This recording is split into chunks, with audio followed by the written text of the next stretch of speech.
Good morning, welcome to the regular council meeting for the city of Freeport, July the 9th, 2024. Please stand for invocation and pledge. Dear Lord, just thank you for this day. Thank you for the opportunity for us to come and serve. Dear Lord, just give us a wisdom of what's best for the city of Freeport. We'll give you the glory and the praise. In Jesus Christ's name we ask this. Amen. Amen. Amen.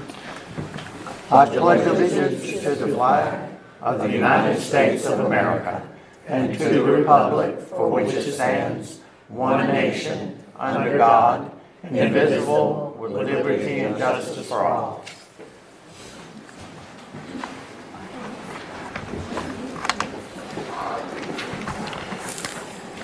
First on the agenda, we have the consent agenda under tab 1s or the bills for the city of Freeport. Is there any public comment on the consent agenda? If not, I'll ask the council for approval. So moved. Second.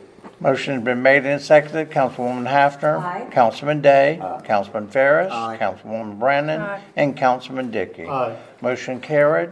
Are there any additions or deletions to today's agenda?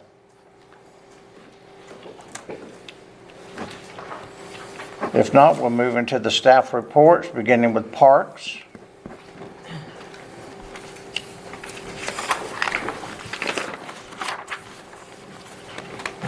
Good morning, Council, Mayor. Morning. There's a few things under parks. The first thing is the Freeport Little League fall season request, requesting to waive their fees for this fall. And then the second thing is event approval and waiving a fee request.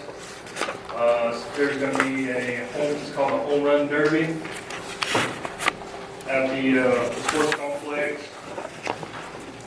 It's for the youth around the area, for kids coming out. Should we go ahead and do the fee waiver first and then the second motion the other? Okay, I'll make the motion for the fee waiver for the Little League. Motion been made and seconded for the fee waiver. Is there any other discussion? Is there any public comment? Councilwoman Hafner. Aye. Councilman Day. Aye. Councilman Ferris. Aye. Councilwoman Brannon. Aye. And Councilman Dickey. Aye. Motion carried. I'll make the motion to waive the fee on the other one. And that's a non-profit. Have you ever worked with this organization before? No. I have the guy here, his name's Okay. Kristen, and I'm then just I've got the Little League president here too, so if you have any questions. Is it nonprofit? It is a non-profit, yeah, that's what it says. They're a registered 501c3? Yes. Okay. If I'm correct to speak, yes, it's a nonprofit. All it goes back to the kids, registered 501. I'll second it. To make the motion? I did. Eddie made it. Eddie made the motion and Tracy seconded. Any further discussion? Any public comment? Councilwoman Hafner. Aye. Councilman Day. Aye. Councilman Ferris. Aye. Councilwoman Brannon. Aye. And Councilman Dickey. Aye. Motion carried. And then I'm gonna give you the update on July 4th, the fireworks show. It was fantastic. Another year down, ready for next year again. And we kind of talked about, we were gonna see if we can change the parade time to 6 o'clock instead of 4 o'clock. Because when the parade was out there at 4 o'clock, it was hot, really hot. Yeah. And then when the parade arrived at the park, there was not many people out there because it was hot and it was early in the day still. So we're gonna see if we can change it to 6 o'clock. But because people would start showing up around 6:37 and it was like a full house. Yeah. Maria, I had several ask about if we could change it. I think Yeah. that's I think good. it's a good idea. I'll make the motion to change it to 6. Yeah. Second. Motion been made and seconded. Is there any other discussion? Any public comment? Councilwoman Hafner. Aye. Councilman Day. Aye. Councilman Ferris. Aye. Councilwoman Brannon. Aye. And Councilman Dickey. Aye. Motion carried. And Right. then one more thing, the pyros, the people that do the fireworks for us, they get booked up really fast, and I want to see if we can go ahead and move forward Yes. with them again for next year and do the contract. Sure. You don't need a motion for that, do you? Does he? I'll make that motion. Second. Motion is made and seconded. Any further discussion? Any public comment? Councilwoman Hafner. Aye. Councilman Day. Councilman Ferris. Aye. Councilwoman Brennan. Aye. And Councilman Dickey. Aye. Motion carried. Thank you. Thank you, Rick.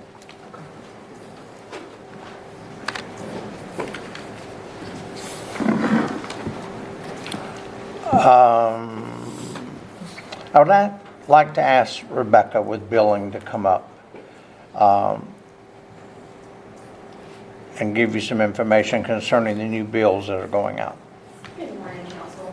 I just wanted to bring to your attention, I know that Mr. Larry sent out an email a few days ago regarding an antenna that was down, that was making rereads hard this month. So I just wanted to kind of give you a little overview of that. Because of that, our billing cycle for this next cycle is going to be about 5 days longer than normal.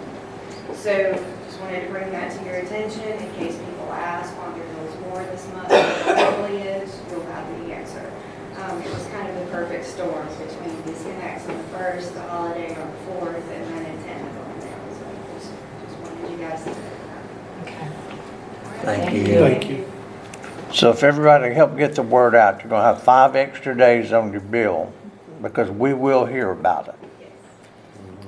Okay. So everybody needs to spread the word. That's right. Planning Department.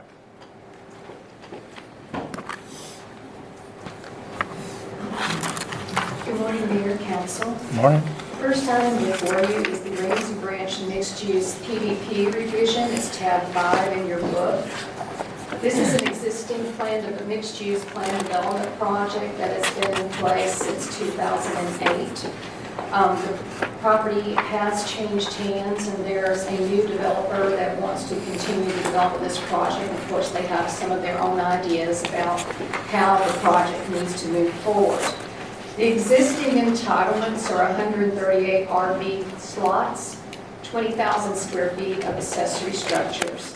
A future development on 331 frontage, 5.6 acres of future development, 45 boat slips, and 0 variances. They have asked for no variations of the code whatsoever. In the revision proposal, they would increase the number of RV sites by 87 to 225. They would increase the commercial accessory use within the development by 7,000 square feet. They would delete the future development on the 331 frontage. You would not have that future development. They would have 38 cabinets, what I call cabinets, the rental tiny houses like they have at Live Oak Landing. And they would reduce the number of boat slips from 45 to 21 for a reduction of 24. And they continue to ask for 0 variances to our land development code. As they submit development proposals for this, it will meet every aspect of the code. Staff has reviewed this. You have copies of their report and the outline of their plan. They have met with the neighbors and worked out some additional buffering and clarification of uses within the community. It was taken before the planning board in June. The planning board recommended approval of this project, and Mr. Cliff Nauer of Nauer Never Engineering is here to give you additional information regarding the project and answer any questions you may have.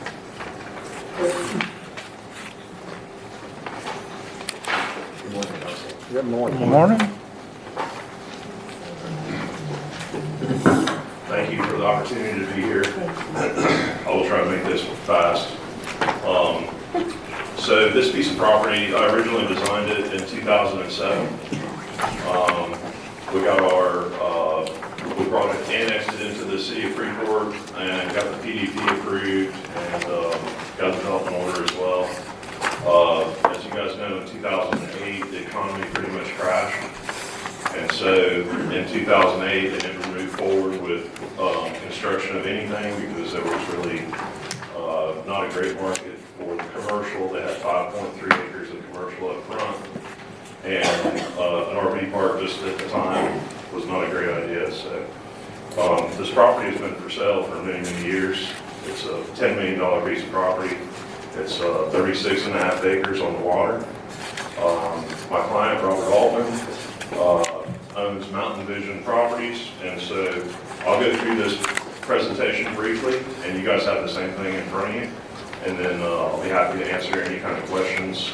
I would just say that we did meet with just about all neighbors on Old Oak Road, and as a result of our meeting with all the neighbors on Old Oak Road, we're proposing to put up a fence on the west side of the property, which I'll show you in just a second. Okay. And I'll get into those details in just a minute. So this is the property. It's on the corner of LaGrange Road and 331. It goes all the way to the water. They've got about almost 3,000 feet of waterfront. It's about 2,700 and something feet of waterfront. Okay, go ahead, next one. This is what was originally proposed. So all the area that you see on the right-hand side, fronting 331 is about 5 acres. That was all going to be commercial. They wanted to put a gas station on the corner and a hotel and I think some apartments at the time. And of course now there's apartments across the street being built right now. And we've got a Sefco down the street and all that stuff. So the next slide. The other portion that was previously approved was a restaurant out on the point, which is the part that's it would be the northwest corner of the site. And it was going to be a restaurant, public restaurant, open to the general public and to their tenants at the RV park. Okay, on to the next one. So these are the changes between what was approved and what we're proposing. You can see there was 136 RV sites, and we're proposing 225. There was 20,000 square feet of commercial and accessory uses, and we've got 27,000. That does not include the 5.6 acres that was previously approved on 331. We're not proposing any future commercial on 331 at all. So it shows 5.6 acres, but it's really minus 5.6 acres. We're not proposing that at all. And then there were no cabins. I'll show you guys what the 1 and 2 bedroom cabins look like. We're proposing 38 of those. There was 45 boat slips, and we're proposing 21. And then we have no variances. So this is the layout of the site. Clockworks is the company that Mr. Altman hired to do the layout. They're a very well-known RV design firm. And so they did the layout of the project. Up in the top right-hand side is the pump station for the city's sewer going in on 331. And then in the middle on the top is the clubhouse, which is going to be a community center / clubhouse. They're going to have a restaurant that will be open to the public if you come by boat. It won't be open to the public for them to come into the park and park somewhere. But if anybody comes by boat, they're welcome to use the restaurant. It'll have a very large pool, a spa, a yoga room. It's almost 10,000 square feet of commercial community area that they're building in that. And then you would cross a timber bridge to go across that finger that sticks down right there. And then there would be some RV spaces on the left-hand side, and everything else you see are cabins, 1 and 2 bedroom cabins. Back up one, I'm sorry. So the west side is Old Oak Road. And so in our meetings with some of the residents, the owner agreed to put a fence up of whatever height the city would allow. Right now, the land development code allows for 6 feet, and some of the residents asked if the fence could be higher. The owners indicated he would build whatever size fence the city would allow, and so if the city says 7 feet is okay, then he would be happy to build that. And we have no access to the entire place on Old Oak Road, it will be a gated access only for emergency vehicles or for maintenance vehicles from their own management company. And so there's no public access on Old Oak Road. The only other place where access on Old Oak Road might be, will be necessary will be at the bottom where the maintenance building is. There'll be a dumpster on the side that's away from the residential with a compactor. And so that'll have to be put out by waste management every so often. But other than that, we're pretty much staying off of Old Oak Road. Our main entrance will be on LaGrange Road, right here at the bottom. And then we will also be installing a new right turn lane as part of the traffic study recommendations. When we had our public hearing with the Planning Commission, a lot of the residents complained about the turn coming into LaGrange Road when you're headed south. And it is a pretty bad situation because traffic on 331 is just flying south, and the radius is only 35 feet there now. We're proposing to change that radius to 45 feet when we put in the turn lane, and I've got an exhibit that shows that a little further on. Okay, good. There's quite a few really nice oak trees on the site. We are working on our design right now to work around as many of those as we can. The owner has flagged a lot of trees himself that he wants me to try to make sure I stay off of. And so our goal will be to preserve as many of the really nice oak trees as we can. Go ahead. So this is the layout for the different types of spaces that they have. They have a standard back end. They've got a standard pull-through. They've got one that they call the van life, which I don't know if you've seen, like the Mercedes vans that are set up for camping, basically. So there's some set up for that. And then he's got premium pull-throughs, which are 64 feet long, and then pull-through buddy RV sites. So if you and your friends both have RVs and you want to rent two spots next to each other, it's basically got an area in between the two where you could have two families or two groups coming from a place that could have their whole group together in one place. Okay. This is the intersection of LaGrange and 331. The hatched area that you see on that corner right there is the existing edge of pavement. And so there is a 35-foot radius there right now, which is very small. We're proposing to add everything that's in gray, which will be the right turn lane.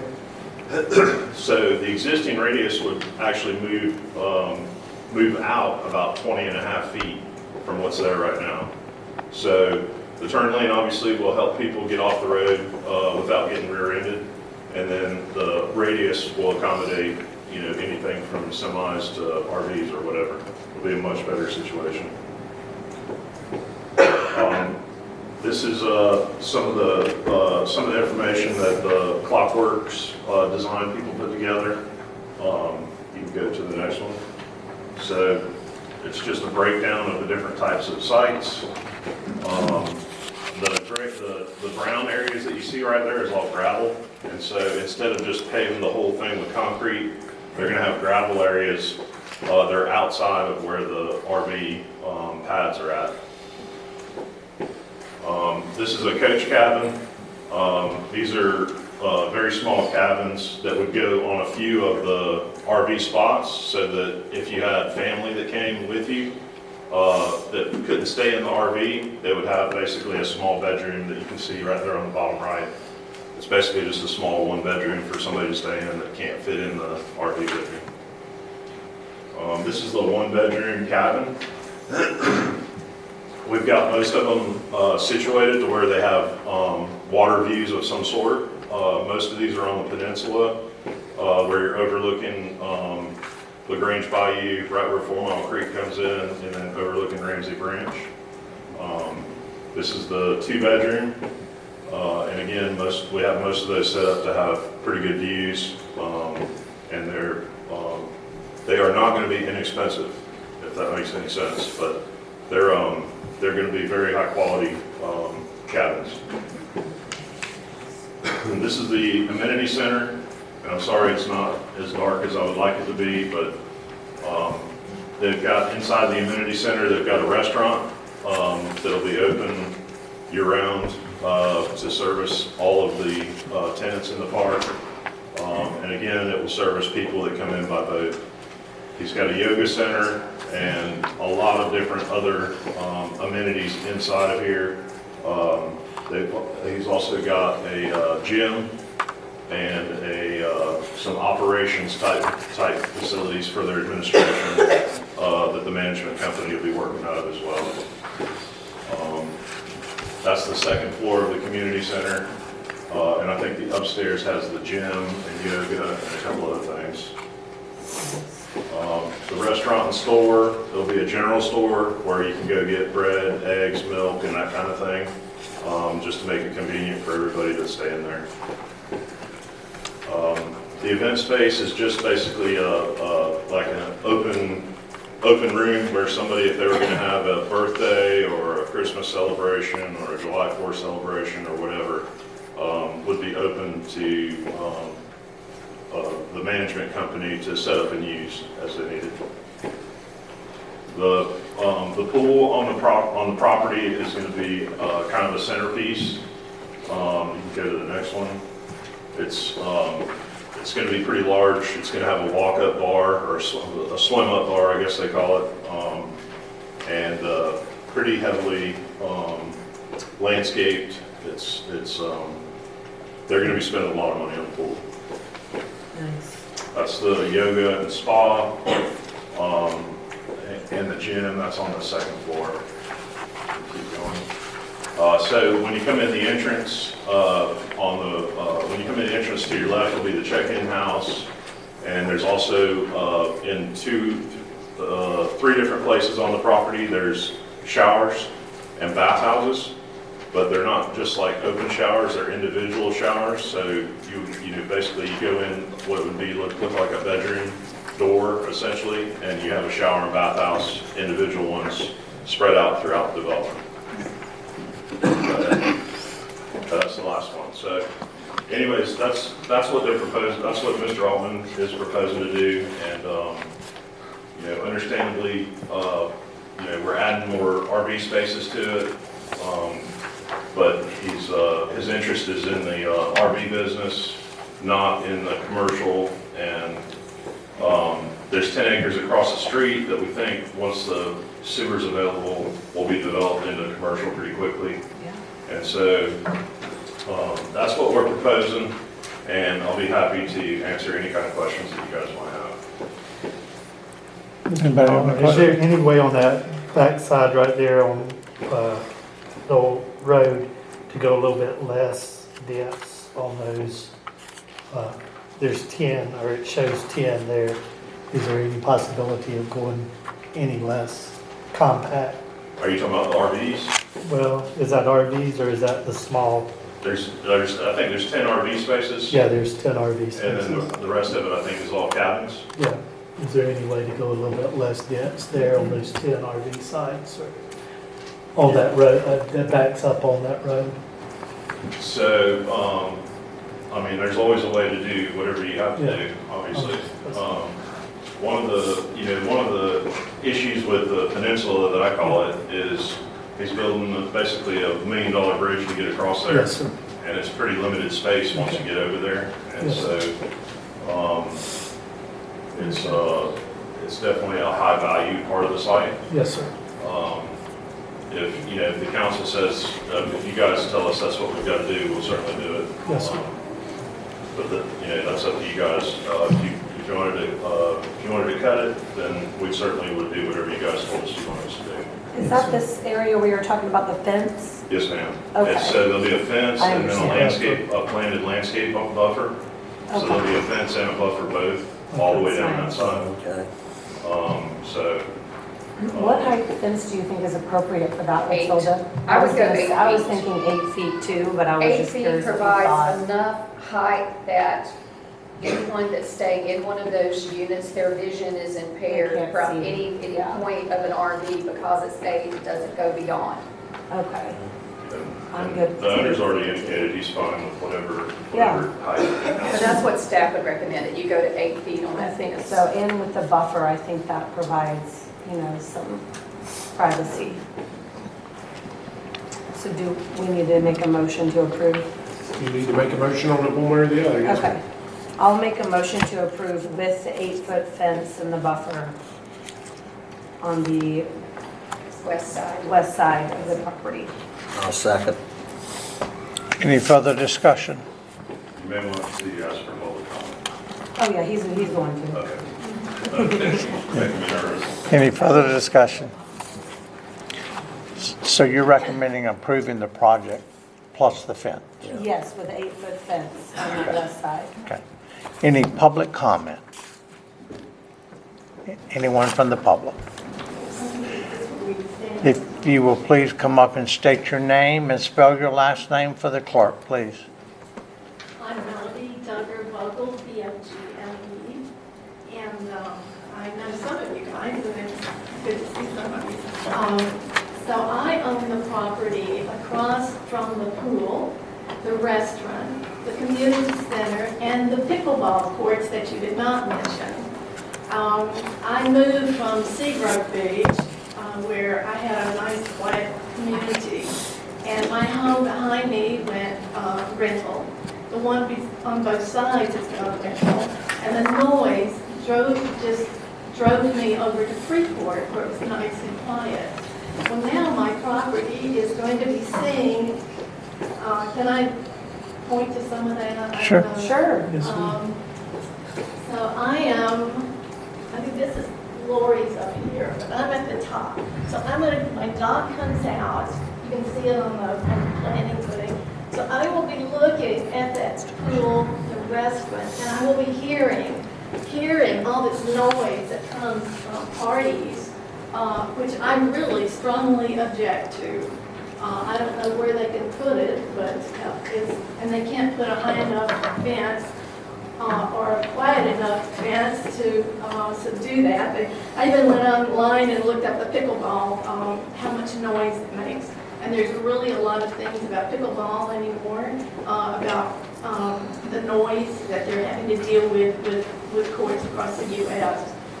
So I'm objecting to this. And also, you said this was already approved somehow, or something was approved in June that I missed? Yes, 2008. 2008. 2008. Okay, and that's the one that has, I'm so nervous.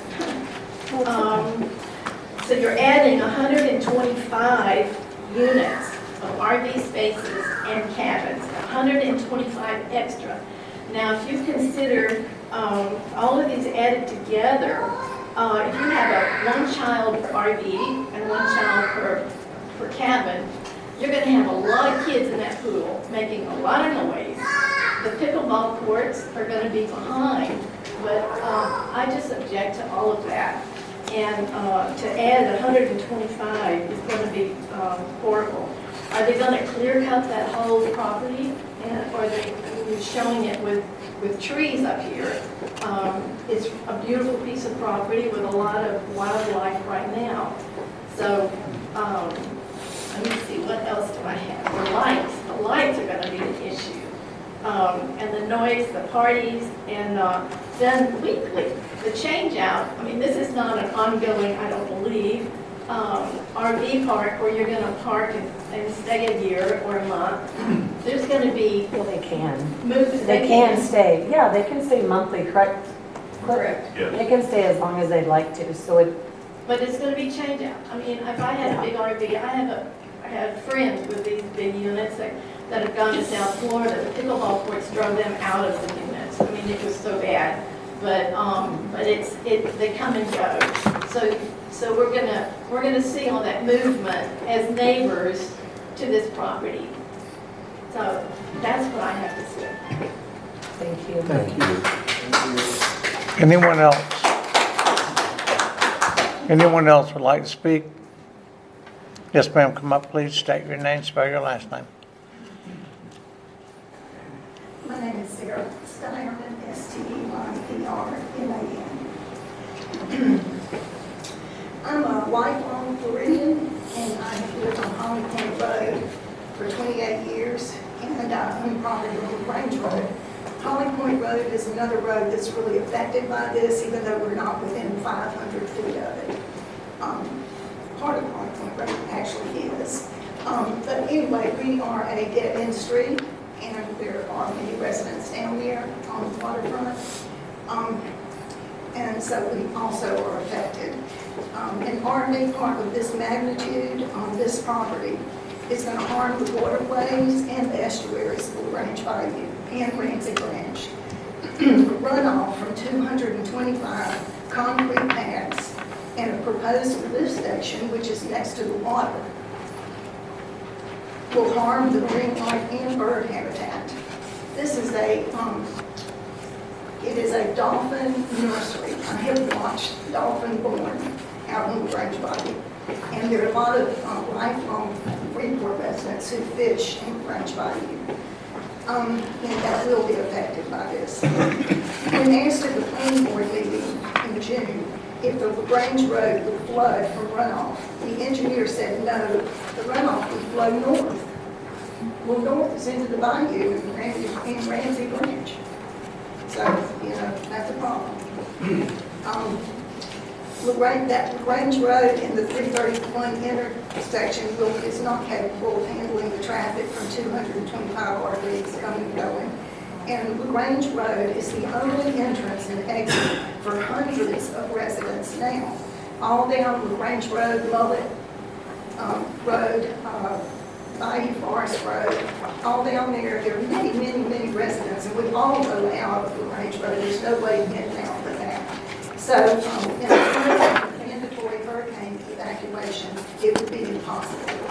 I tried to contact the Alton County Emergency Management Director about this, and I haven't gotten a response from him. I'm sure maybe he isn't even aware yet of this. But anyway, this project is a bad idea. This piece of property is very special. It has sloughs and lots of estuary in there, and it should be protected. I'm concerned about the noise, the coming and going, the lights and everything that this lady mentioned too. But I'm also very concerned about our natural resources here in Freeport. Thank you. Thank you. Anyone else? Anyone else care to speak? Yes, sir, please come up, state your name and spell your last name. Yeah, I'm John Hooks, and I live on Old Oak Road, and I'm about as big a proponent as for nature as anybody around. But in my personal opinion, I'm the one that's going to be listening to all this stuff, and there's not going to be. I've been to RV parks all over the United States. The RV parks are a lot better than commercial. Nobody got up here and complained when the apartment complex is going across the road over there. That's my biggest concern. Nobody came in here and complained when Walmart's coming in. Nobody came in and complained about the new hotel. All that's coming in. Progress is coming. Nothing we can do about it. We got to learn to deal with it. There's laws, there's ordinance against sound, there's buffers. All this stuff is done right, in my opinion, and that's about all I got to say. Thank you. Anyone else? Yes, sir? I'm sorry. The gentleman who was I'm sorry. Go ahead.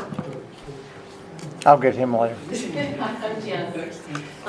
What I want to say about... I need your name and... Jan Hooks, I live on Old Oak. And what I don't think everybody truly understood is this development's already in place. If it doesn't get approved with the privacy that this wants to offer to us, 11 of us on Old Oak Road will see commercial going up and down the street to go to a restaurant. Because I totally believe that Jimmy Lee, who owns this property, will absolutely decide, you know what, I'm doing it, it's all commercial, and then we're all going to be affected worse than what it is.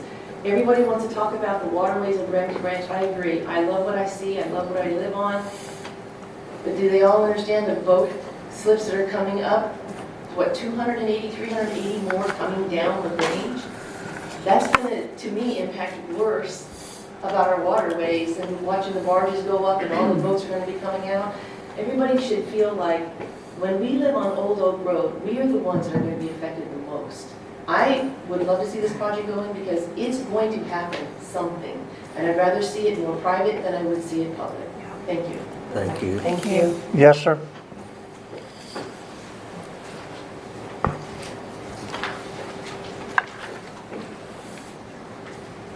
Mike Lenahan, Lenehan.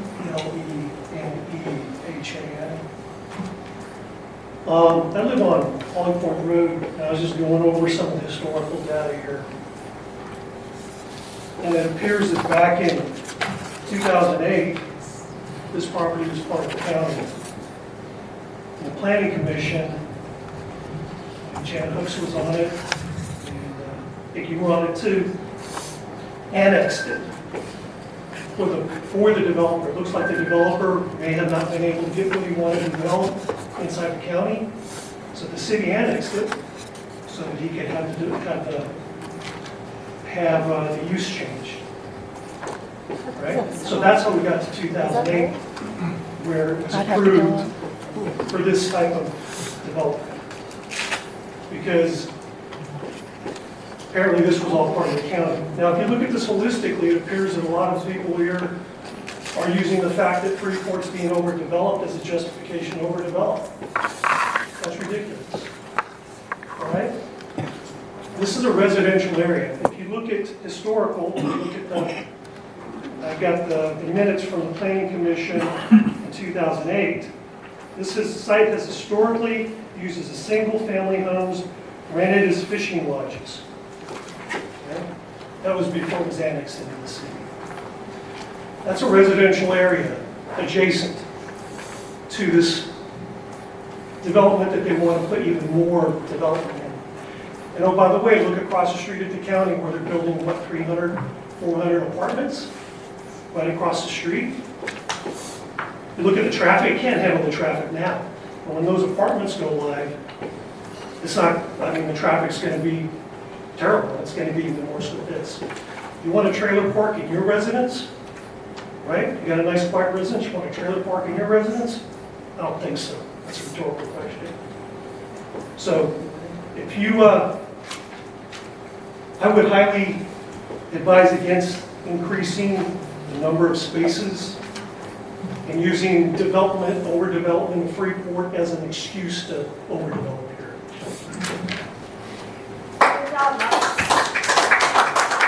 Thank you, sir. Anyone else? Yes, please.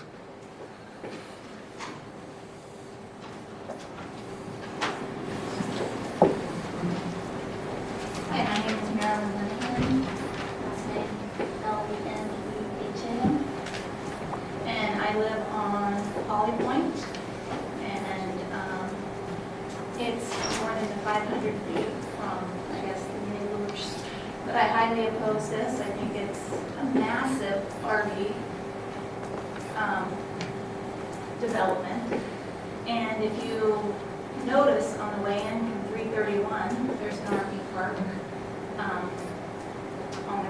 Coming into Freeport, there's one on the left side. There's also a brand new one going in kind of by Publix if you turn on Marquee Way. Back there's another RV park. If you go down 331, there's another RV park next to the Dollar General's. So I don't know that Freeport needs another RV park of this size. They did mention this time, the last time they mentioned golf carts. So, and they said they would be golf carts in the RV park, but people could bring their own golf carts. So that would be golf carts going up and down our street. That's one concern. Another concern is evacuation routes. As Sarah mentioned, a lot of people that live off LaGrange, Mullet, and Holly Point, and LaGrange is the one way to get out. And it's not easy getting 225 full-size RVs out in case of evacuation, and not to mention runoff and noise pollution. And RVs are, I don't know, I'm guessing like 13 to 15 feet tall. So having an 8-foot fence really doesn't provide much blockage for that. I don't think it benefits Freeport, especially if they have their own restaurant. People are not going to be coming into Freeport to eat at any of the other places. They might be getting gas here, but I don't see the benefit of an RV park for Freeport. And again, overdevelopment, just because say Freeport's being overdevelopment, maybe we should develop even more. Or the bullying tactic of, oh, if you don't like that, then maybe we'll put in a gas station. That seems to be the tactic here in Freeport.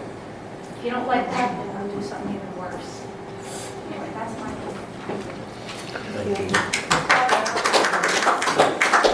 Is there anyone else who would like to speak? Yes, please come up.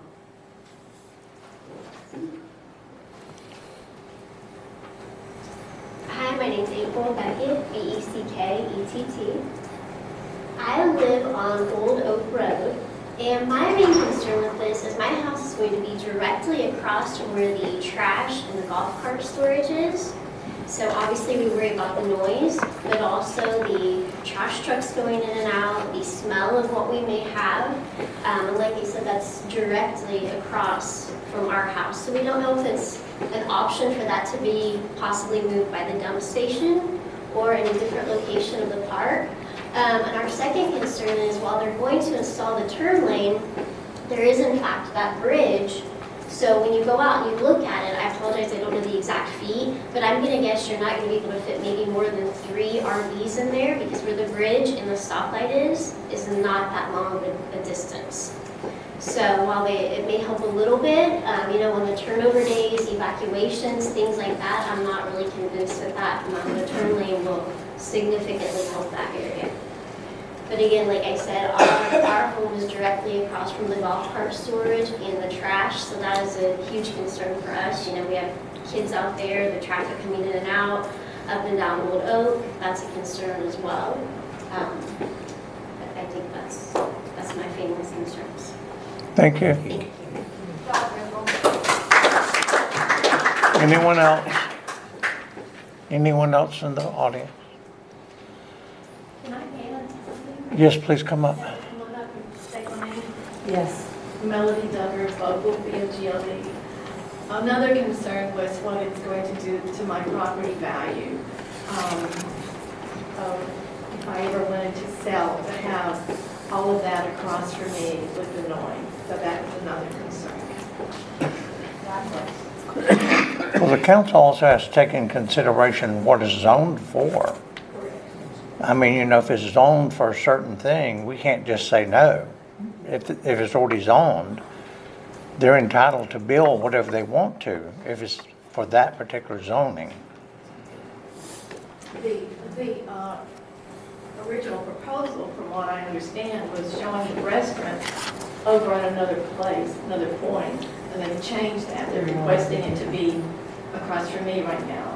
So that is a change, plus the amount of units coming in. Councilman Ferris? Cliff, a question for you. I know a lot of the concern is about the noise.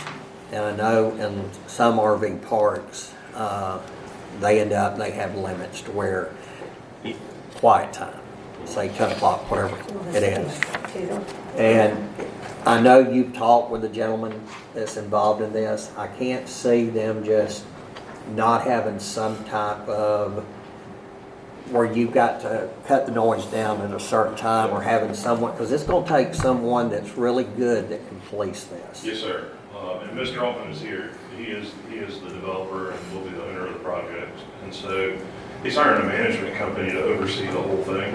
And the management company will have rules in place to make sure everything's orderly. As far as the noise from parties and so forth, the room that I mentioned at the clubhouse earlier, that's an enclosed room. It's not an outside party deck. It's actually an enclosed room like you would have in this building if you had a closed room. Well, and the county has quiet hours as well. They do. They have a Like noise 10 p.m. ordinance. 7 or something like that. So I mean, you've got that as well, and then if the management company And you have takes state another hours. statutes related to disturbing the peace. Right. Public affray and otherwise. So they're not gonna be having all night, parties and things there, No, ma'am. so, And okay. the noise ordinance will apply to this just like it will anywhere else. Right, If- of course. If one of the neighbors complains about noise, the sheriff's department's gonna come check it out. Right, And Mr. Altman's hiring a professional management company that just Sure. does RVs to oversee the whole thing. And so it'll be policed pretty heavily. If I could maybe just answer a couple of the comments that were made with golf carts. So their plan right now is to have golf carts internally that they own, and people can get around the park on golf carts that are inside the park already, so that somebody would not have to bring a golf cart. right, And then there's also a guard that will be at the gate, and no golf carts are going to be allowed to leave the property. right, The guard is going to be right there policing that anyways. okay. That'll be And good. in addition to that, if there is a problem, or if it turns into a problem, they also have limiters on golf carts that won't let you exit the boundaries of the property, just like they have on golf courses. And so That's nice. That's good. if golf carts turned into a problem, that would be easy to implement as well. Okay. Okay, And then, as far as stormwater goes, we've got to meet the city of Freeport's requirements. right, And we also have to meet the Northwest Florida Water Management District requirements, where Right. we can't discharge any more after it's developed than what's discharging now. right, And so we're limited by that. okay, A couple of people mentioned the magnitude of the project. It actually only comes to six RV sites per acre. If you take 225 by 36.5 acres, Right. it's 6 RV sites per acre. But we clustered them all together to provide some buffer from Right. everybody. And, as far as the restaurant being on the point, that was intentional because we wanted to get it away from Old Oak Road, where it Right. would probably have more impact on the neighborhood. right, As far as evacuation route, that was brought up, or evacuation plans, that was brought up at the planning commission meeting as well. And the management company that he hires will put together an evacuation plan. right, They could possibly use the exit on 331, open that up if they needed to. But that exit on 331 will be closed and gated, unless there's some event like that. And really, that'll be up to the management company to put the evacuation plan together. The restaurant's private for a reason, and the reason it's private is because we didn't want to generate a lot more traffic to the property than what's already being generated. And that was one of the things that we heard from a lot of the neighbors is traffic. So if you want to come by boat, you can get to the restaurant, no problem, but as far as, cars coming in and out nonstop to the restaurant, that's not going to be part of the plan. So, and then Miss April, that lives across the street from where the maintenance building is going to be, the maintenance building that's on the corner down there on the left, the dumpster is going to be on the other side, which will be the east side of the building, and it won't be just a dumpster, it'll be a compactor, right, so it'll be completely enclosed. right. They don't have any smell. Should not have Yeah, any smell we'll have to deal issues. with them too, yeah, they don't have any smells. Should not have. And so we're also proposing to fence the property in front of her house as well. Okay, And so it would be fenced, it would have a landscape buffer, and there would be a gate for access to the maintenance building. okay. So, Okay, Thank you, Cliff. any other comments? If not, we'll call for the vote. Councilwoman Hafner. Aye. Councilman Day. Councilman Ferris. Aye. Councilwoman Brannon. Aye. And Councilman Dickey. Aye. Motion carried.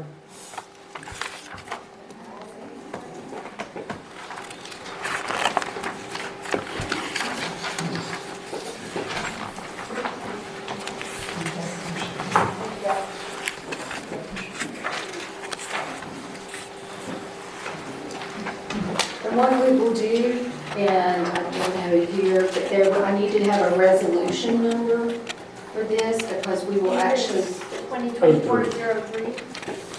2420, 2024-03.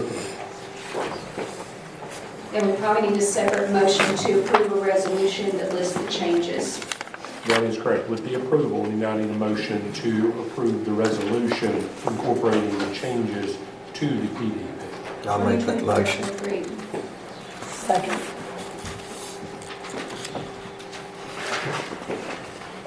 Any further discussion? Any public comment?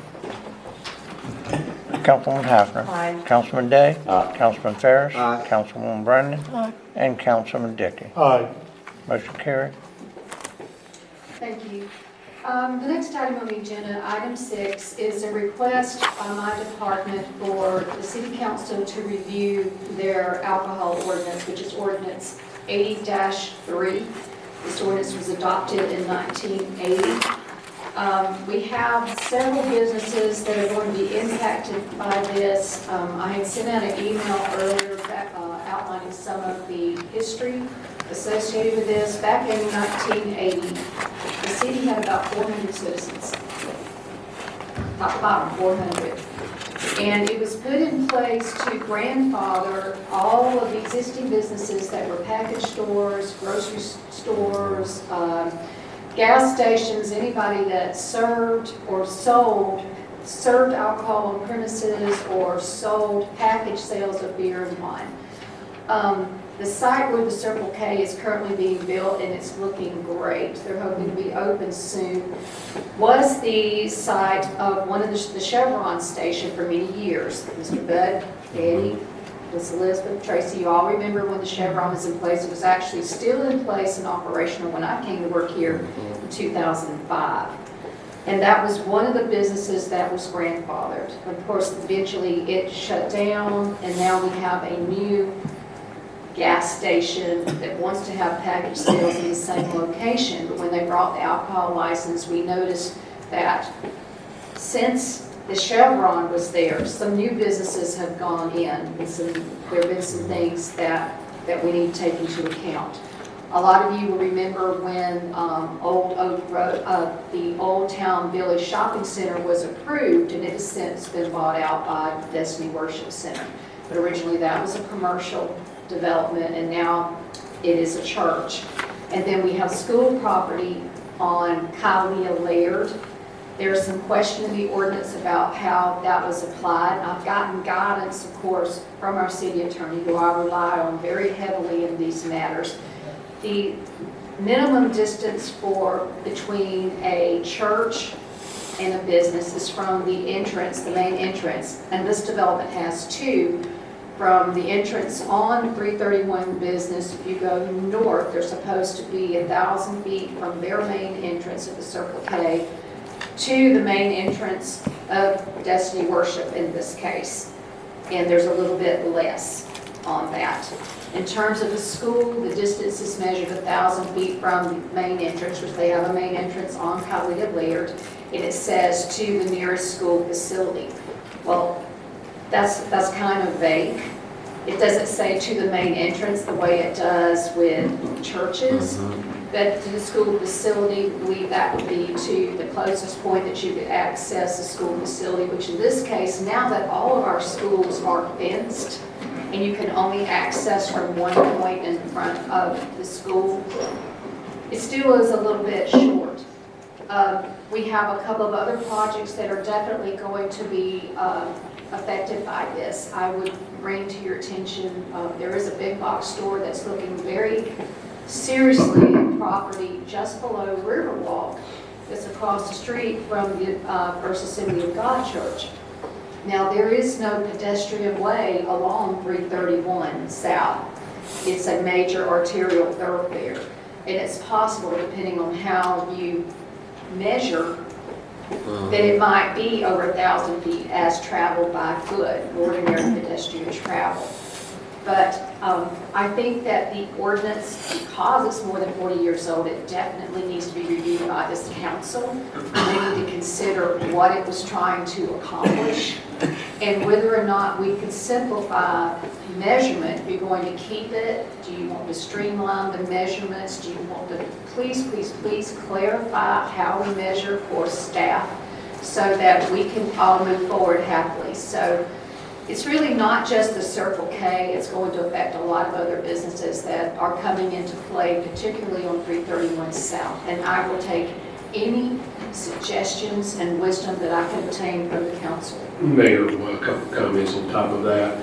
Obviously, the statutory authority exists and has existed now going back to, I believe the first version of it was 1935, but the 1972, subsequently the 87 amendment are the ones that most properly govern what we're dealing with. One thing I do want to bring your attention to is, except for restaurants that derive 51% of their gross revenue from the sale of food and non-alcoholic beverages, so a restaurant that can serve beer, wine, or liquor under that rule, except for those, the state does have a call out here that any on-premises consumption cannot be located within 500 feet of the real property that comprises a public or private elementary school, middle school, or secondary school, unless we as the city approve that location by defining that location as promoting, not just in the interest, but promoting public health, safety, and welfare. So you've got to find that a bar promotes health, safety, and welfare in its location within 500 feet of a school. I can find very limited reference to that statute. My guess is very few people ever bothered to make that determination since there's no case law addressed to that. But what I would say is that is one thing to bear in mind is the legislature did come in 1999 as part of their subsequent amendments that they did enter and add that language in and said July 1, 1999 was the grandfather end date for that new provision. But what I would suggest is that is one way you could look at it is to the real property, and then you would measure it to the nearest point or property line. At least as it relates to school facilities, that would bring you into the most consistent definition of the state statute. When we've addressed this issue once before, we do obviously follow the ordinary route of pedestrian travel, which we walk along the right of way of the roads. If there is not a sidewalk, if there's a sidewalk, we can't sidewalk. And we've done it to the nearest point of a school structure, not their fence, but an actual building. The problem is that school campus comes right way down, highly layered specifically, and so you have some outbuildings that will put that point very close. And then I do agree with Matilda that one measurement is probably the cleanest. And if you do wish and desire for churches to remain in this type of discussion, then I would make the church and school designation identical in how you read it. I don't know if there's a logical distinction you can draw between the front entrance to that. In fact, I would assert that in my review of this, I find very few ordinances that do make that distinction. And in some of the public comment and discussion I've seen elsewhere in the state in implementing ordinances under the statute, there's actually been quite a bit of discussion that churches that provide day school that do not, because I understand I said public-private elementary is the starting line, not day schools or pre-K or daycares, say, well, our main entrance is over here, but our daycare building's on another part of the campus. And we don't care if it's close to the main entrance, we care if it's close to where the kids are. So what I'd say is making them equal, if we are going to address this ordinance or make any change, would be my request. You don't have to, we can enforce it as is, but if you're gonna make any changes to reduce the measurements or otherwise, I would encourage you to make the change so that the measurement is calculated the same for churches and schools. And whether it's 1,000 feet, 500 feet, or you say you want it 5,000 feet, wherever you set it, just make the point of measurement the same from that. And whether you want to consider the front door of the business, that appears to be very common, actually. I actually was surprised by that part. In my research, I thought it was been property line to property line. It actually is indicated in a lot of mine the entrance of the place of business for people coming in or going out of these locations. So keeping that the same is really where you measure to, is what we would look at. I would note we have to be very careful if we wish to expand this in any way, shape, or form because of the other statutory prohibitions reserving that under the state. But this is within our right.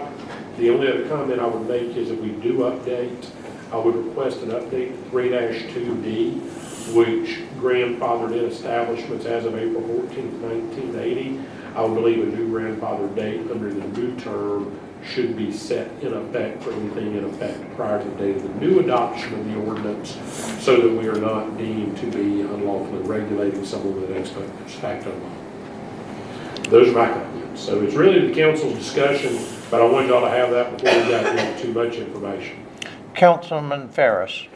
My thing is, I have looked at this, I've debated, I have talked with a lot of people.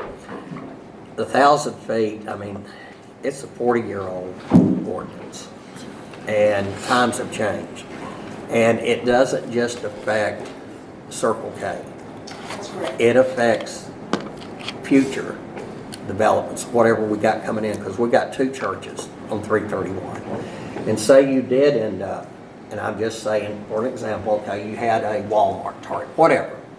I'm just putting that out there. Don't know if they're coming.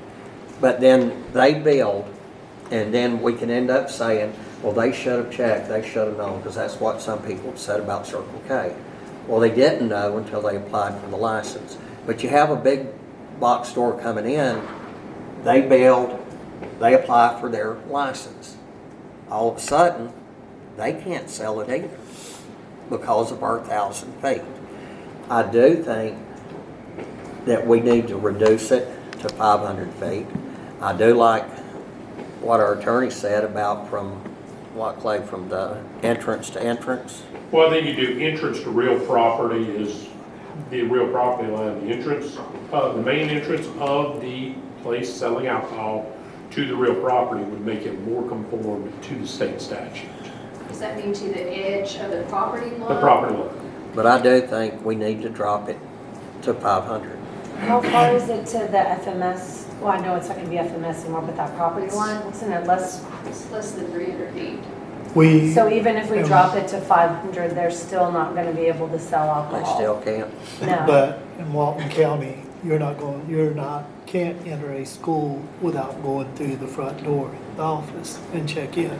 Yeah. And that's pretty much where, Are you going to be from main entrance to main entrance? Yes. just Yes, throw not that to out the there. property line. So- Councilwoman Brannon. Cover you. Yes. So if we went main entrance to main entrance, then. Councilwoman Brannon. Thank you, Mayor. I agree with the reducing down to 500 foot. I think going from the front door to the front door, driving it, not property line to property line. There's an 8-foot fence there, you can't scale that. You know, when this ordinance was put into place, there were 400 people, like she said, living in Freeport. I'll point out something else. In 1980, the speed limit on I-10 was 55. A lot of things changes in 40 years. Also, back when I was about 10 years old, there were a lot of men back in the day putting in beer joints in every house around town. As a matter of fact, there was one right across the street from my house down on Highway 20 in a residential house. They lived in it full time. They had a beer joint in the living room of their house. And that was allowed. And there were not just, there were probably 10 or 15, and they were becoming rampant. So of course they had to do something back then. I can understand that. So, other regulations, you know, that govern and zoning, which governs where and how right. I mean, development can take a lot of place. changes in Freeport over the years, and so I think, you know, if we can, I mean, if they don't buy it at the Circle K, they'll go right across the street and buy it here, or they'll go even closer to the church and buy it at the Dollar General. So I think we need to work with them. We need to figure out a happy medium somehow. And if it's 500 foot from the front door, driving it on the road to the front door of the other place, so be it. You know, whatever, if that's what it needs, what we need to do. If it is the will of the council, I'll prepare a draft ordinance to be reviewed and approved by the city attorney with all of these comments, incorporated, and bring it for first reading, possibly at the next meeting. The first meeting in August at the latest, because it has to be properly advertised. We have to have a first and second reading if we're going to adjust it. So, And I would encourage if we're gonna go main entrance to main entrance, do consider as the crow flies, rather than roads, walking or otherwise. And let's give you some examples of how that works. Because the problem is gonna be, what if there is more than one route of travel vehicularly? Everybody's gonna want the lowest.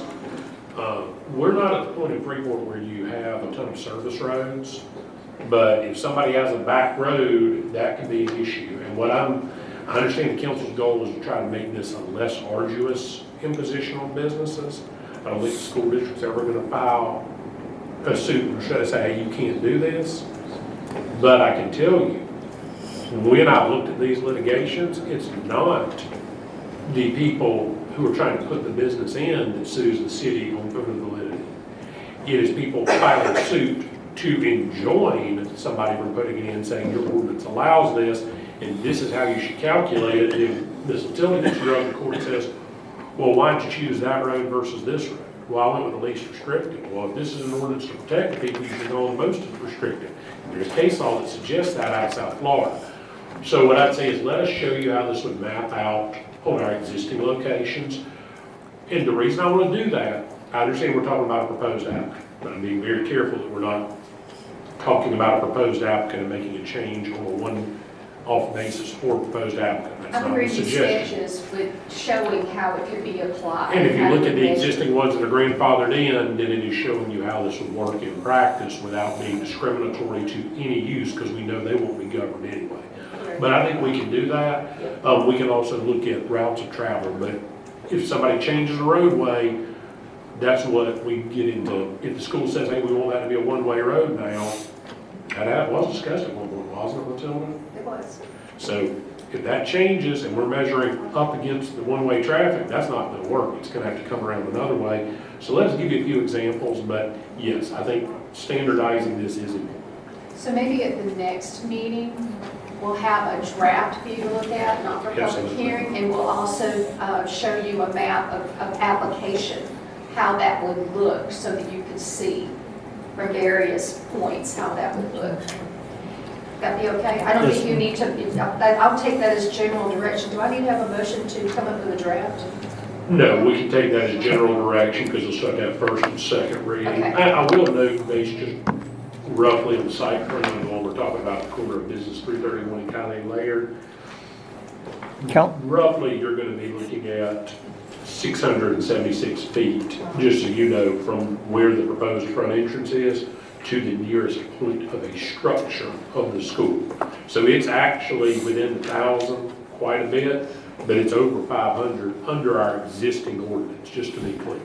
Councilwoman Hafner. Thank you. And Clay, you said this will put us in line with the state statute. The way y'all are proposing it is going to be a little different than the state statute. State statute runs from, runs from property line to property line. Okay. But they're I 500 believe feet though, you said? the 500 feet is for own premises consumption relative to schools. Oh, this is not, okay, I got you. And even if we So we're change good. this, the state statute's going to still control over that for actual own premises Right. How are consumption. you Okay. looking at package sales of beer and wine that would be taken Right, away they're and not consumed somewhere consuming else? anything on site. Okay, It's that's off good. premises consumption is where Okay, this so is. just bring that back to us then. That sounds good. Do I need, okay, in that case, I'll move on to our next item very quickly. Under tab 7, the planning and zoning building is much in need of some maintenance, so some repair of rotten wood on the eaves and things like that. We've gotten a couple of quotes. We tried to get 3 quotes, we could only obtain 2. We're requesting that the council allows to move forward repairs and painting of the building with the low part. I make a motion. Second. Suncoast Thought you were Company. We have money in our budget for this. Motion's been made and seconded. Any discussion? Any public comment? Councilwoman Hafner. Aye. Councilman Day. Councilman Ferris. Councilwoman Brennan. And Councilman Dickey. Aye. Motion carried. Thank you. Legal?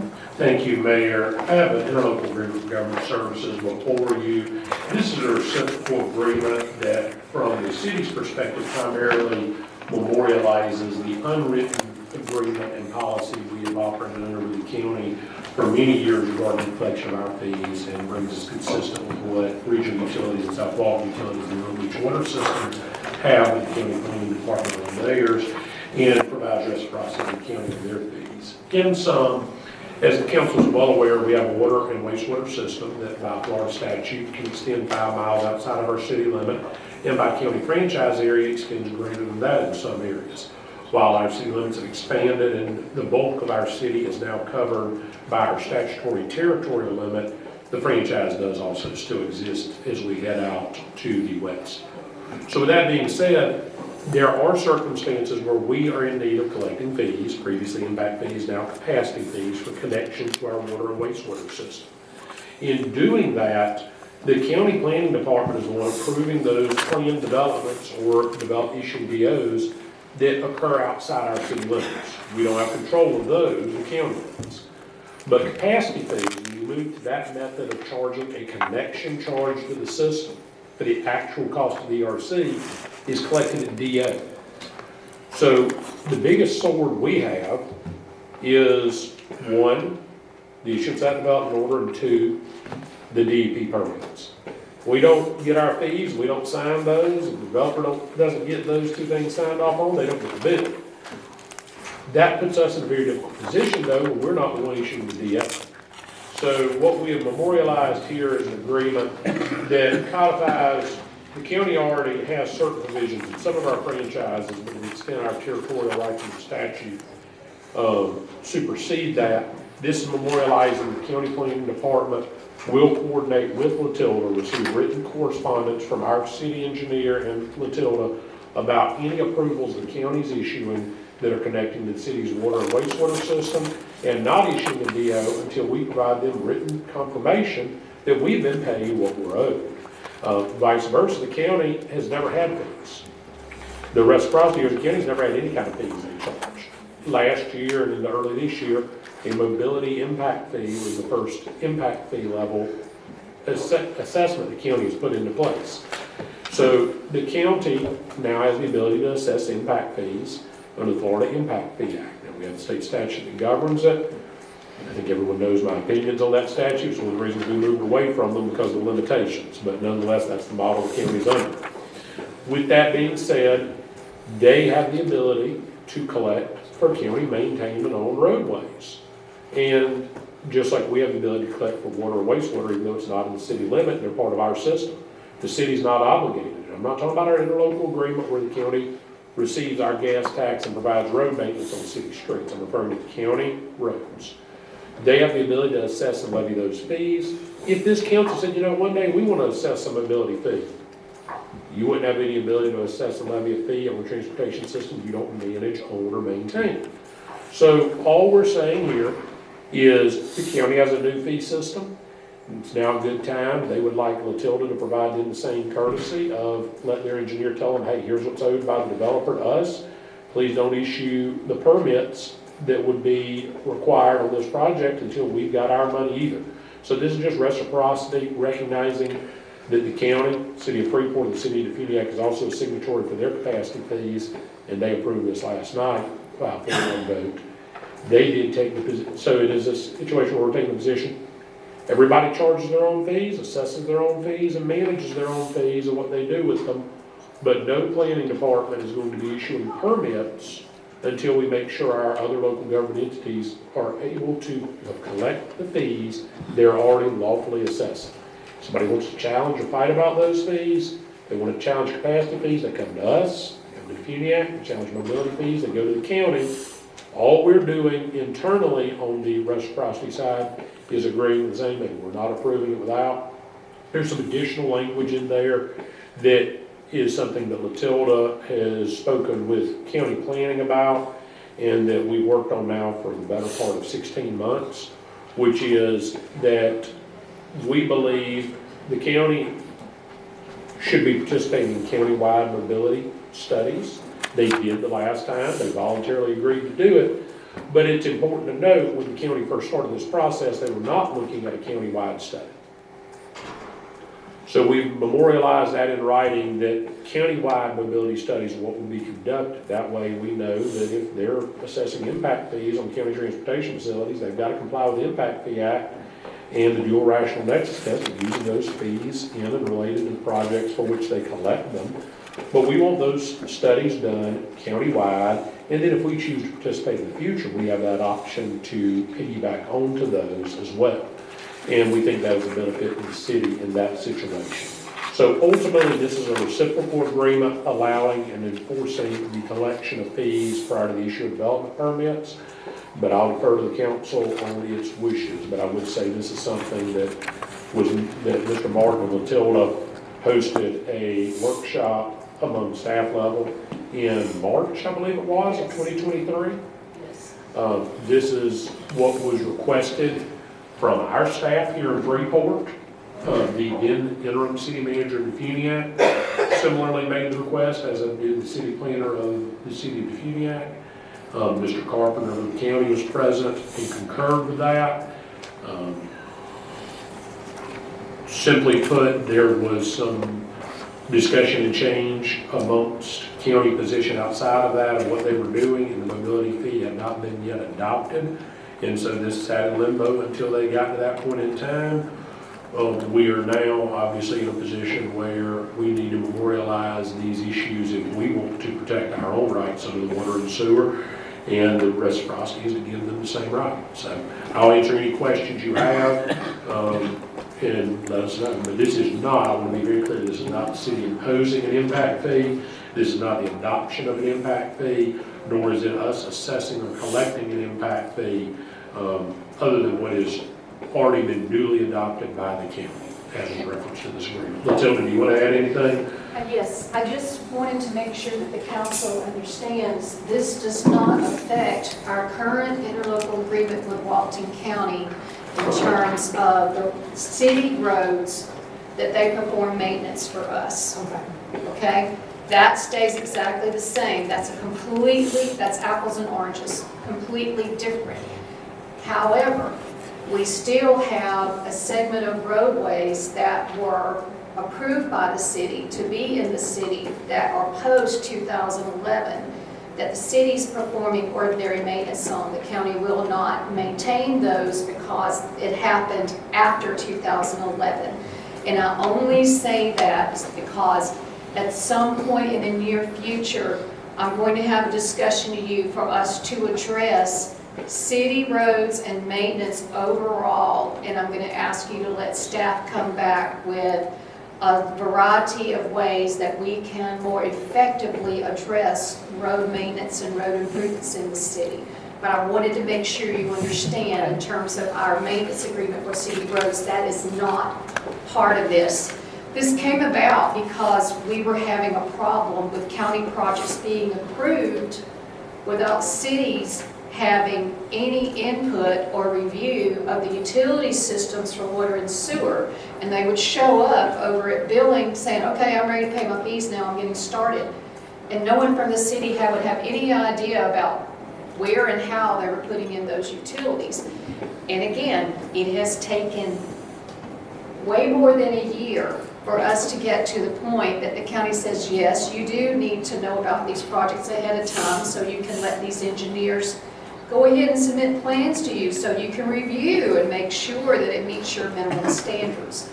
So again, this puts pen to paper. The portion that I really like about this agreement is that the county is signing, we're not going to approve a development without making sure that the cities had the review that they need and that the Defuniak's had the review that they need. And that's something that's been lacking.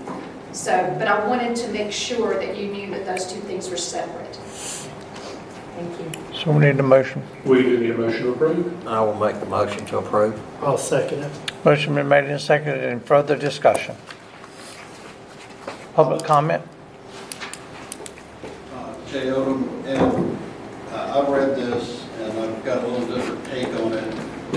The county last year passed a mobility fee. They had the fair share, proportionate fair share. Everybody agreed what the proportionate was. County wanted to get rid of it. Everybody know didn't like it. So the county worked and passed an ordinance for a mobility fee. That mobility fee is, you know, if you've got a hotel that's got so many rooms, you've got a known amount that you pay. The county presented that as a thing that says, this is going to do away with all the other fees that we've been making you pay for. If you have a project and you're going to you do a traffic study and it says a mile down the road you got to have a turn lane, you know, then under proportionate fair share you had to contribute to that. But when you did those improvements under proportionate fair share, you got to have credit against the fee you had to pay.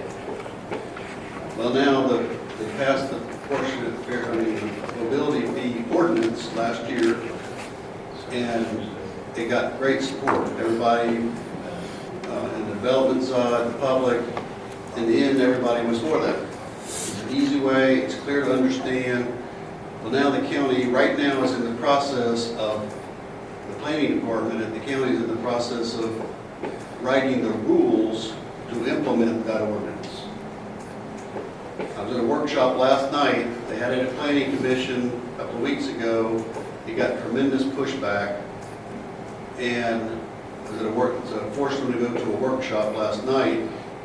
And what they're really doing now is, now you've got mobility fee and proportionate fair share all crammed into the rules to implement mobility fees.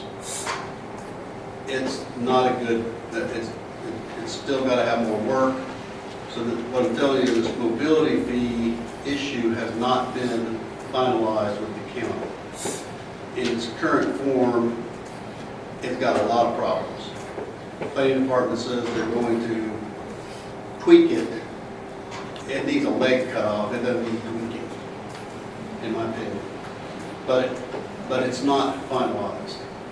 I read this document, and I believe clearly the county intends to use this document to implement mobility fees in the city of Freeport. On countywide county transportation facilities. Look, I've worked with the county public works department. They are motivated to implement these fees to everything that gets built in the city of Freeport. And they're going to say that if it's a project that ends up on a county road, it's impacting the county and we're collecting mobility fees. That's what this is doing. And I believe... That has to go through our planning department, correct, Latilda? Yes. And obviously it would be within your determination whether or not it's affecting the city street. Well, they have to do a traffic study, and the traffic study will say... You're agreeing in this interlocal agreement to do that. But the county public works department, when they do the review at technical level, they will use their own formula to determine whether or not the project impacts a And that would county be roadway. between any developer to make those arguments, the same way it would be between the developer to come to the city and say you shouldn't charge capacity fees. Yeah, all the city's saying is that if they have the ability to charge those fees, that we won't make approvals if they are entitled to collect an impact fee. And that's between the developer and the county to enter into that. Whenever you end up in a logjam on that issue, there are conditional approvals issued until that matter is sorted out through deck action under the Florida Impact Fee Act. I'm just going to go on record right now and tell you that when this gets passed, when the county finishes that mobility fee, they are going to tell you you owe mobility fees on every project that's built in the city of Freeport. And it may be a battle to determine yes, no, whatever. That's what they're going to do. There's no question about that. That's where they're headed. That's what they want. And they are going to use this to get there. And I'm just fearful. And if the mobility fee that the county is doing was implemented correctly, I don't think there'd be an issue. But it's a fee on every single building, single family home. There's nothing that can get built that this mobility fee does not apply to in the county. They're going to push this to get that citywide. And that's the goal of the county, is to collect these mobility fees countywide in the cities and the county. And right now, the rules... They do have that right though, Mr. Odom. if it's a county-maintained road. They don't have to have the city's consent to collect them within the municipal boundary because it's a public facility. Same way the city doesn't have to have the county's consent to collect its capacity fees outside the city limits. This is not a consent agreement. This just memorializes how the planning departments work together. The city, now for city roads, the city would be required to adopt its own impact fee if the city were to apply it on city streets. I tell you from experience, every project that's been done on Bailiff Road that's in the city limits of Freeport, the county has tried to deny those, shut them down. They've written strong language that says you owe us money. They've tried to force me to put in a turn lane at Bay Loop and 20. They wanted me to design it in the state jurisdiction, the county, and the city jurisdiction. They tried to force me to design and install turn lanes in all three of those jurisdictions by saying my project connected to Bailiff Road. To the point where I gave up and said, okay, I'll do it, and I wrote the city a check. Well, it turned out that because they didn't have an agreement like this, there was no way for the city to give that money to the county, and they had to return it to me and approve the project. I'm telling you. Which we did. I want to be very clear. We did. You cut that check on your own volition, and the city manager and Latilda and I all spoke, and we agreed that that was not proper, and we returned that, and your project was approved without that. So I want to be very clear. I don't disagree with what you just said they did to you. The city of Freeport refused to wrongly apply that. And the city did the right thing, and I was glad they did. I just believe this document, in that same scenario, the county's going to say, nope, you don't have a choice here. You're doing it on our road, you got to pay us. So, I don't know the solution. I believe this document is going to lead to the implementation of the county's mobility fees on everything in the city. That's what I think is the ultimate goal to come from this. I will note that in the drafting process, and Mark and Matilda can speak to this, the original discussion started with prop fair share before there was a mobility fee. What Mr. Odom suggested was the exact ask that they wanted the city to adopt an ordinance that allowed the prop fair share to be assessed inside and outside the city on everything and let them handle all of the traffic concurrency, mitigation, and management. That is not the version of the document that is in front of you. This has been pared back from that point substantially. But I cannot at all speak to whether or not what he's saying is how they're going to start calculating things. What I can say for the city council and for you, Mr. Odom, is, and I've not spoken to one of your representatives about this before the workshop last night, there is still a lot of working that has to be done with that. I believe sub 5A of the Impact Fee Act addresses what you referred to as the double application of prop fair share and impact fees. We're well aware, as you know, City of Freeport is very well aware of how dollar for dollar credit is not just something we believe in, it's something we're required to do by Florida legislature, and we do, and they will there as well, in my opinion. That being said, I want to be very clear with everyone. What he's describing may very well come to pass. Whether this agreement exists or not will not be what drives that, because under the current version of the Florida Impact Fee Act, public facilities are not defined by jurisdiction. They're defined as a class of facility and infrastructure, and a local government has the ability to impose an impact fee that regulates or requires payment of fees that are new development that impact any of those defined infrastructure. So the challenge we're rapidly going to find ourselves in either way is just to be aware, we don't have to have their consent to charge capacity fees like we did not have to have their consent to charge impact fees. So I don't know that there would have ever been a basis for them to say, well, we won't let you do it. But just understand, if you deny this interlocal, it's not going to change what they do with their mobility impact fee once it's worked out. And I do recognize your concern, Mr. Odom, but I want to be very clear. the way this agreement was written, rewritten, and redrafted, at least at the planning level, and Matilda, I'm sure will gladly, and I'll gladly talk to you after the meeting as well, was meant to limit this to be a reciprocal agreement to what each party's statutory rights are. I will further note that in this, part of the mutual exchange being entered into here is it is up to the engineers of the respective jurisdictions to support those fees and provide that. My advice to Latilda, my advice to Mr. Wallace, my advice to Mr. Carpenter, my advice to anyone who wants to ask this. And should I not be sitting up here, my advice to anybody in Mr. Odom's shoes where they come to me in my private practice would very directly be, we have provisions in every impact fee assessment, whether it's written into the ordinance or established by the statute. And we now have a Supreme Court case 3 months ago, U.S. Supreme Court case, that talks about impact fees. I'm sure you're familiar with this. If you haven't, I'm sure your attorneys will become so, that addresses that impact fees as a legislatively imposed condition of a development approval are subject to violating the takings provision of the United States Constitution. Never been the case before. That's new law.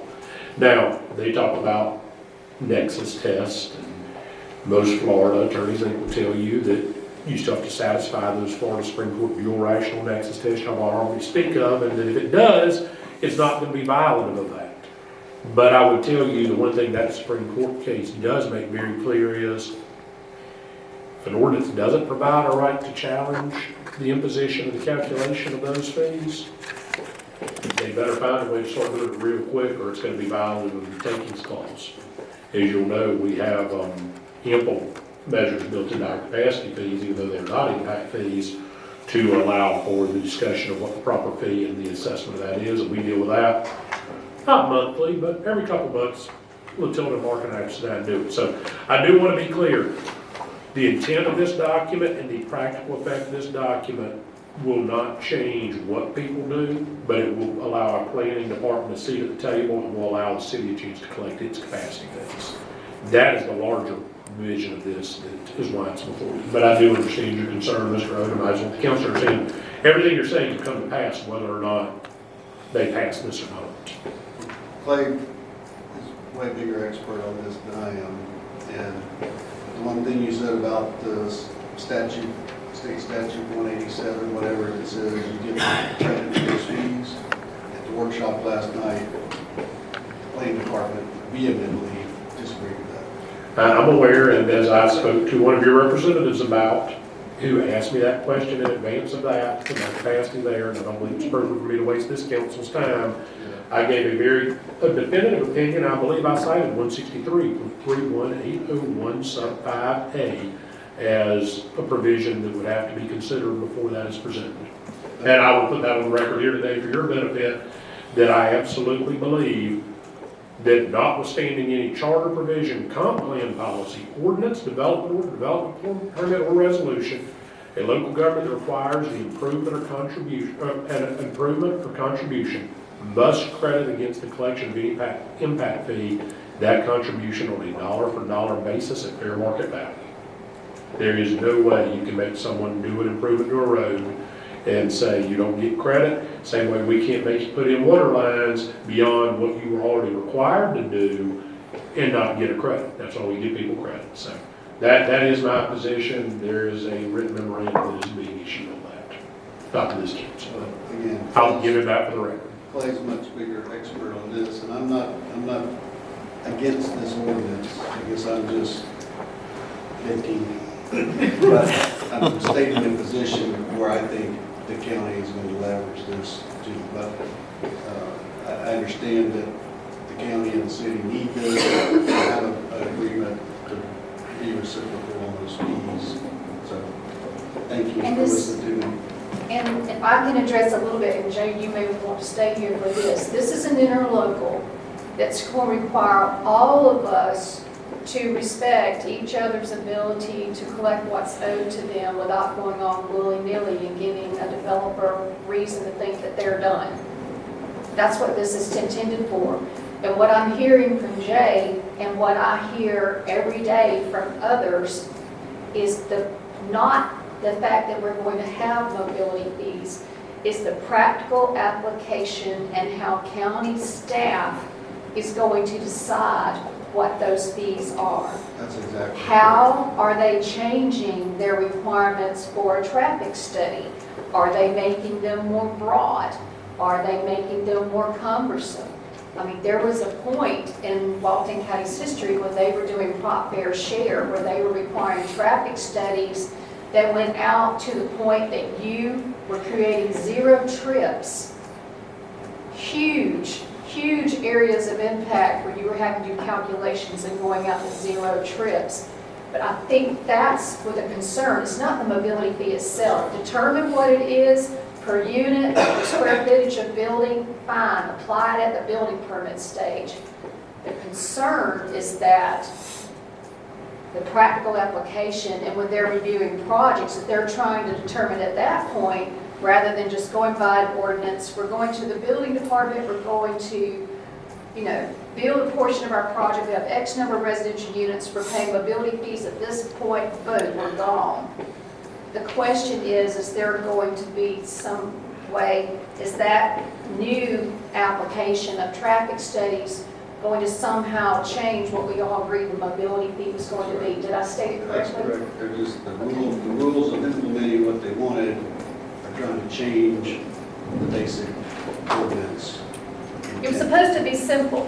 When you go to the building department, you pay what you owe for a residence or per square footage. But now it's becoming more complicated, and we all need to keep an eye on this situation, because the mobility fees are supposed to uncomplicate this, and it doesn't feel like that's what's happening. But that's a separate issue than this interlocal agreement. Okay. So we need a motion for or against, We already have a motion. Second. Councilwoman Brannon. Thank you. I know you said it's, should we put a hold on it until those fees are worked out, until they figure that out? Should we put a hold on signing this? What's it going to do to us if we don't sign this or we don't pass this The today? agreement allows, if it's a gentleman's agreement, that means that none of us are going to approve development without making sure that fees are being done. Now, it really doesn't affect the county, because when projects go to the building department, which is in the county, they're going to pay mobility fees regardless. That's going to happen. Because they pay them at time of building the permit. Right.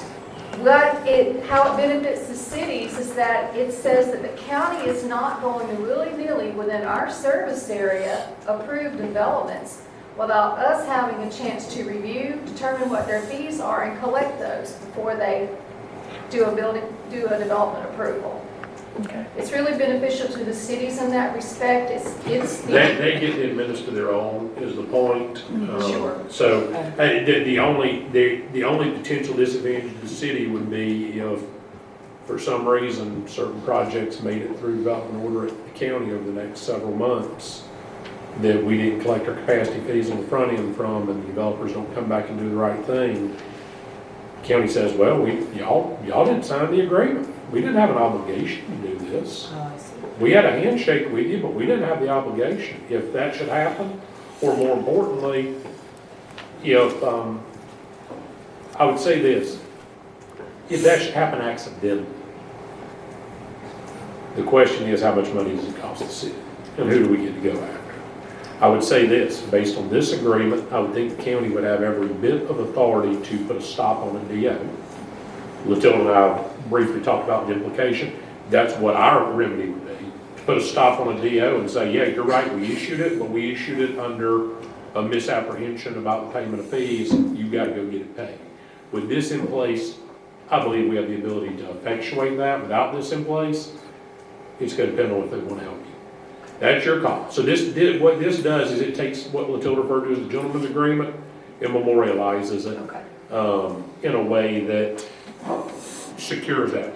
But to the point of, do we want to wait until they figure those out? They have adopted their ordinance. Okay. Everything that was discussed, I was not at the workshop last night, but everything that was discussed last night deals with their method of implementing these fees. I have no idea when they're going to get around to making that right or not. I know there's an ordinance in effect right now, And I know we have certain state regulations taking effect October 1. I think no matter what we do, we're sitting here on a 90-day window where it is important that we get this into effect. And it is, the county needs it in effect for those reasons when it goes in. So it's a good time for us to get our reciprocity. But I'll defer to the council. We can certainly hold off on it. And it is a separate issue, how are they going to determine whether or not a project affects a county road, and they can determine fees. And there's not really anything we can do about that. They've always had they'd like to apply a much broader sense of what they can collect money on than the city does. The city's traffic studies are fairly modest, and we deal with direct impacts and impacts to a general area. Again, it's a difference in how we interpret, and I see that as being the point of contention as we move forward. And, how is their traffic study requirements going to change? And is there any way anyone isn't impacting a county road at that point? And I think that Jay expressed it probably not so directly, but, you can make traffic study requirements so robust that there's no way that you're not going to affect every county and state and federal road inside the city. Am I right, Jay? And I agree with everything they said, that implementing this or not isn't going to change the situation of the county's issue of mobility fees. Correct. We had a motion in a second, right? Yeah. Any further discussion? Should we wait for Bud to come back? Or you want to call the vote? Oh, we have a quorum, I guess. That's fine. Okay, go ahead. Councilwoman Hafner? Aye. Councilman Paris? Aye. Councilwoman Brennan? Aye. And Councilman Dickey? Aye. Motion carried. Engineering?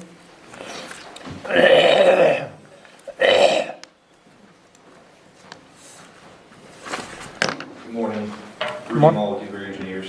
I'm here to request the approval of our proposal to perform the work associated with the vulnerability assessment for the city of Freeport. I think the city accepted the grant award back in February, and we had presented the grant work plan, which is just an attachment that goes in the grant agreement. And so today, that's why we have number 2 is the execution of the agreement. I think in those meeting minutes back in February 22nd, it said approval of the grant agreement. It was attached, but at that time we didn't have a grant agreement provided, so that was provided about a couple weeks ago. So we have it here today. But anyways, back to number 1, we'd like to request approval on our proposal for the $200,900, and that, by the way, is 100% grant on that. I'll make a motion to approve. I'll second it. Motion been made and seconded. Any further discussion? Any public comment? Councilwoman Hafner? Aye. Councilman Ferris? Aye. Councilwoman Brannon? Aye. And Councilman Dickey? Aye. Motion carried. Do we need a second motion we need on this too? Because I saw 2 items. Yes, the first one was the Dewberry proposal, the second is the actual grant. Okay. All right, I'll make a motion to approve the grant agreement. I'll second it. Motion's been made and seconded for the agreement, execution agreement. Any further discussion? Any public comment? Councilwoman Hafner? Aye. Councilman Day? Aye. Councilman Ferris? Aye. Councilwoman Brannon? Aye. And Councilman Dickey? Aye. Motion carried. Thank you. Thank you. Thank you. Is there any public comment? Well, I want to remind everyone, tomorrow night, we're celebrating 61 years of being incorporated in the city of Freeport. We have refreshments, and the museum will be open at the corner of Kylie Laird and Highway 20 from 6 to 8 o'clock. I'd like to have you stop by and view the library, the museum, and enjoy the celebration with us. No further discussion. Meeting is adjourned. That's